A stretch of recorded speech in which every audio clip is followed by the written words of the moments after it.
કોર્ટે હત્યા અને હત્યાના પ્રયાસના કેસમાં 19 આરોપીઓને સજા ફટકારી છે।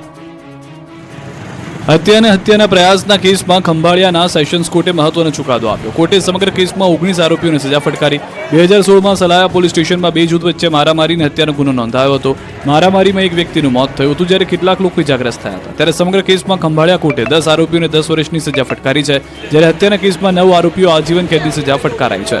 સલાયા નગરપાલિકાના પૂર્વ પ્રમુખ સાલે મોહમ્મદ ઉર્ફે સાલુ પટેલ ભગાડ અને 10 આરોપીઓને હત્યાના પ્રયાસ અંતર્ગત સજા ફટકારી છે, જ્યારે નજીર આદમ જયસરાય અને હારૂન આદમ જયસરાયા સહિત 9 લોકોને હત્યાના ગુનામાં સજા ફટકારાઈ છે।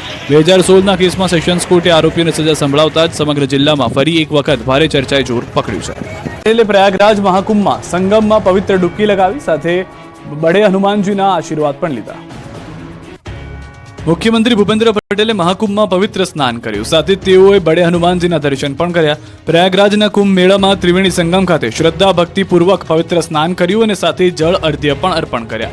કરોડો ભક્તોના શ્રદ્ધા અને આસ્થાના કેન્દ્ર પ્રયાગરાજમાં યોજાયેલા કુંભ મેળામાં કુંભ સ્નાન માટે દેશ વિદેશથી શ્રદ્ધાળુઓ મોટી સંખ્યામાં આવે છે। ગુજરાતમાંથી પણ આ મેળામાં વિશાળ સંખ્યામાં જતા શ્રદ્ધાળુઓની સુવિધા માટે ગુજરાત ટુરિઝમ કોર્પોરેશન દ્વારા ઊભા કરવામાં આવેલા ગુજરાત પેવેલિયનની મુલાકાત પણ મુખ્યમંત્રીએ લીધી હતી।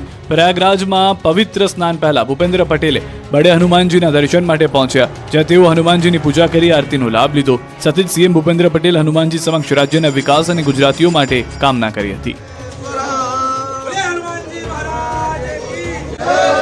ચાંદીનો ભાવ ફરી આસમાને પહોંચ્યો છે। સોનાએ 87,000 જ્યારે ચાંદીએ 98,000ની સપાટી વટાવી। હાલ લગ્ન સરાની સિઝન ચાલી રહી છે, ત્યારે સોનું 87,000ની સપાટીને પાર પહોંચ્યું છે, જ્યારે ચાંદીના કિલોના ભાવ 98,000ને પાર થયો છે।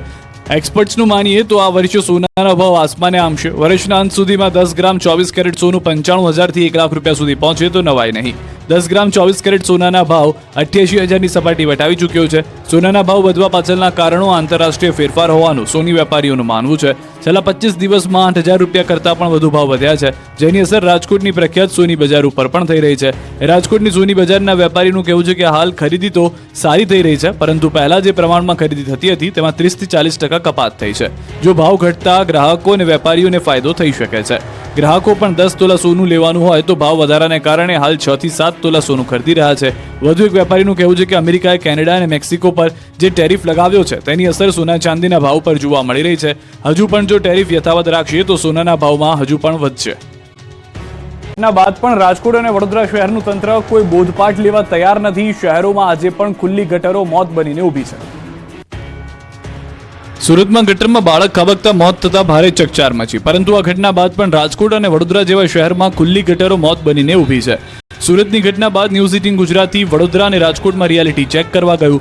વડોદરાના શહેરના સયાજીગંજ વિસ્તારમાં MS યુનિવર્સિટી પાસે ખુલ્લી ગટર દેખાય। આ ખુલ્લી ગટરની બિલકુલ બાજુમાં શ્રમિકો વસવાટ કરે છે। શ્રમિકોના બાળકો પણ અહીં રમતા હોય તેવા દ્રશ્યો જોવા મળ્યા। આ જ રસ્તા પર વિદ્યાર્થીઓની રાહદારીઓની અવરજવર રહે છે, ત્યારે આ ગટર આમ જ ખુલ્લી રહેશે તો કોઈ નિર્દોષનો ભોગ લેવાઈ શકે છે। તો રાજકોટ મહાનગરપાલિકા પણ અકસ્માતને ખુલ્લું આમંત્રણ આપી રહી હોય એમ લાગી રહ્યું છે।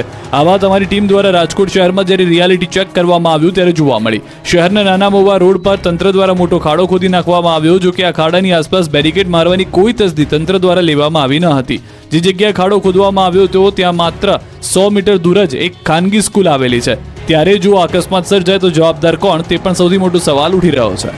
ના બાદ પણ રાજકોટ અને વડોદરા શહેરનું તંત્ર કોઈ બોધપાઠ લેવા તૈયાર નથી। શહેરોમાં આજે પણ ખુલ્લી ગટરો મોત બનીને ઊભી છે।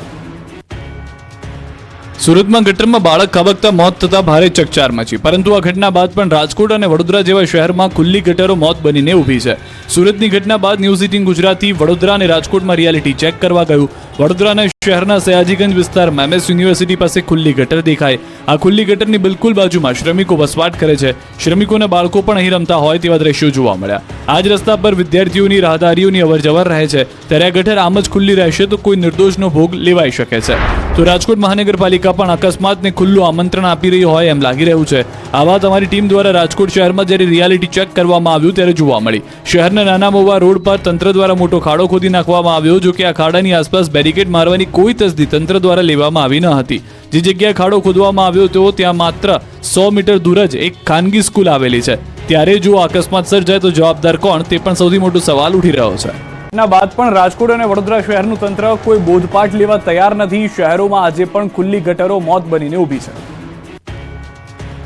સુરતમાં ગટરમાં બાળક ખાબકતા મોત થતા ભારે ચકચાર મચી, પરંતુ આ ઘટના બાદ પણ રાજકોટ અને વડોદરા જેવા શહેરમાં ખુલ્લી ગટરો મોત બનીને ઊભી છે. સુરતની ઘટના બાદ ન્યૂઝ 18 ગુજરાતી વડોદરા અને રાજકોટમાં રિયાલિટી ચેક કરવા ગયું. વડોદરાના શહેરના સયાજીગંજ વિસ્તારમાં MS યુનિવર્સિટી પાસે ખુલ્લી ગટર દેખાય. આ ખુલ્લી ગટરની બિલકુલ બાજુમાં શ્રમિકો વસવાટ કરે છે. શ્રમિકોના બાળકો પણ અહીં રમતા હોય તેવા દ્રશ્યો જોવા મળ્યા. આ જ રસ્તા પર વિદ્યાર્થીઓની રાહદારીઓની અવરજવર રહે છે, ત્યારે આ ગટર આમ જ ખુલ્લી રહેશે તો કોઈ નિર્દોષનો ભોગ લેવાઈ શકે છે. તો રાજકોટ મહાનગરપાલિકા પણ અકસ્માતને ખુલ્લું આમંત્રણ આપી રહી હોય એમ લાગી રહ્યું છે. આ વાત અમારી ટીમ દ્વારા રાજકોટ શહેરમાં જ્યારે રિયાલિટી ચેક કરવામાં આવ્યું ત્યારે જોવા મળી.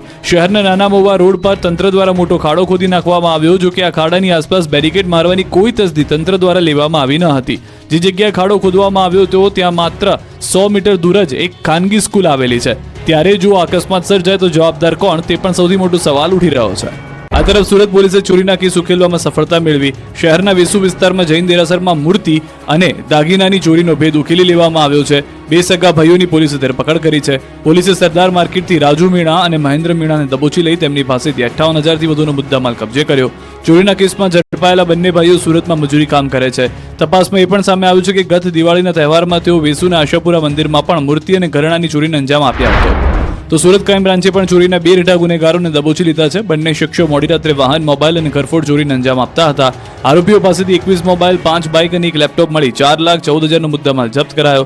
બંને રીઢા ગુનેગારો સામે શહેરના મહિદરપુરા, ઉત્તરાણ, કતારગામ, પાલ, વેસુ અને વરાછા પોલીસ સ્ટેશનમાં ગુના નોંધાયેલા છે.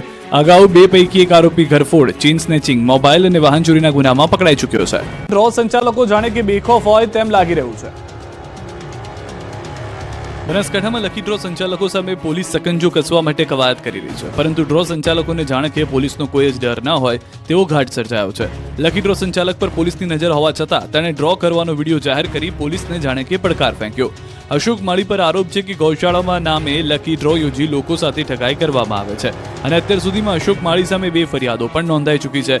પરંતુ અશોક માળીને કાયદો કે પોલીસનો જરા પણ ડર ન હોય એમ ખુલ્લેઆમ ડ્રોની ટિકિટની વહેંચણી કરી રહ્યો છે. સંચાલકો ઓનલાઈન અને ઓફલાઈન ટિકિટ વેચી રહ્યા છે અને આવતીકાલે પોતાના ગામ મોરથલામાં પણ ડ્રો કરવાની જાહેરાત કરી ચૂક્યા છે. લોકોનો કરોડો રૂપિયા ઠગી લેનાર અશોક માળી હજુ પણ લોકોને પોતાની જાળમાં ફસાવી રહ્યો છે અને પોલીસ જાણે કે મુખ પ્રેક્ષક બની તમાશો જોતી હોય એમ લાગી રહ્યું છે. સવાલ એ છે કે આ રીતે વિડીયો પોસ્ટ કરી ડ્રો કરવાની જાહેરાત કરવા છતાં શા માટે પોલીસ કોઈ એક્શન નથી લઈ રહી? શા માટે પોલીસના હાથમાં અશોક માળી નથી આવી રહ્યો? શા માટે પોલીસે કોઈ કડક કાર્યવાહી નથી કરી? પરંતુ શું અશોક માળી પર પોલીસના 4 હાથ છે તેવા સવાલો ઊભા થયા. શું પોલીસ પર ધરપકડ ન કરવા માટે દબાણ કરવામાં આવે છે? આવા અનેક સવાલો હાલમાં ઉદ્ભવી રહ્યા છે. જોવું એ રહ્યું કે અશોક માળી હવે ડ્રો કરે છે કે પોલીસ કોઈ કડક પગલાં ભરશે. અનામત આંદોલનને લઈને સૌથી મોટા સમાચાર આવ્યા. સરકારે રાજદ્રોહ સહિતના કેસ પરત ખેંચ્યા. પાટીદાર અનામત આંદોલન સમયે થયેલા રાજદ્રોહ સહિતના કેસ પરત ખેંચવાનો સરકારે નિર્ણય કર્યો છે, જેને લઈ આંદોલનના નેતા હાર્દિક પટેલે સરકારનો આભાર માન્યો. વિરમગામ ખાતે સમૂહ લગ્ન પ્રસંગમાં હાજરી આપવા પહોંચેલા હાર્દિક પટેલે જણાવ્યું કે 14 જેટલા કેસ પરત ખેંચવા બદલ સરકારનો આભાર. સરકારના નિર્ણયથી 30 જેટલા યુવકોને લાભ થશે. આ એક્સ પર પોસ્ટ પર EBC અનામત આપવા બદલ પ્રધાનમંત્રી મોદી અને ગૃહમંત્રી અમિત શાહનો પણ આભાર માનવામાં આવ્યો. SPGના રાષ્ટ્રીય અધ્યક્ષ લાલજી પટેલે કહ્યું કે કેસ પરત ખેંચાયા તે આનંદની વાત છે. આ પાટીદાર યુવાનોની જીત છે. તો દિનેશ બાંભણિયા, અલ્પેશ કથિરિયાએ પણ મુખ્યમંત્રી ભૂપેન્દ્ર પટેલનો આભાર વ્યક્ત કર્યો. ખોડલધામ ચેરમેન નરેશ પટેલે કહ્યું કે આંદોલનકારીઓ અને સરકાર વચ્ચે તાલમેલ સધાય તે માટે શરૂઆતથી જ પ્રયાસ થઈ રહ્યા હતા. આખરે સરકારે કેસ પરત ખેંચતા પાટીદાર દીકરા દીકરીઓને રાહત મળશે, જેના માટે CMનો આભાર માનું છું. આ તરફ ક્ષત્રિય નેતા અને ભાજપ ધારાસભ્ય અલ્પેશ ઠાકોરે સરકારના નિર્ણયને આવકાર્યો, સાથે એ પણ માંગ કરી કે આંદોલન સમયના તમામ સમાજના યુવકો પર થયેલા કેસ પણ પરત ખેંચવા જોઈએ. સરકાર કેસનો અભ્યાસ કરી આ મુદ્દે પણ નિર્ણય કરે. મહત્વનું છે કે પાટીદાર અનામત આંદોલનમાં હાર્દિક પટેલ સહિત દિનેશ બાંભણિયા, અલ્પેશ કથિરિયા, ચિરાગ પટેલ સામે રાજદ્રોહ સહિતના કેસ નોંધાયા હતા, જે કેસ પરત ખેંચવા નિર્ણય કરાયો છે. જોકે આ નિર્ણયની સરકારે હજુ સુધી કોઈ સત્તાવાર જાહેરાત નથી કરી.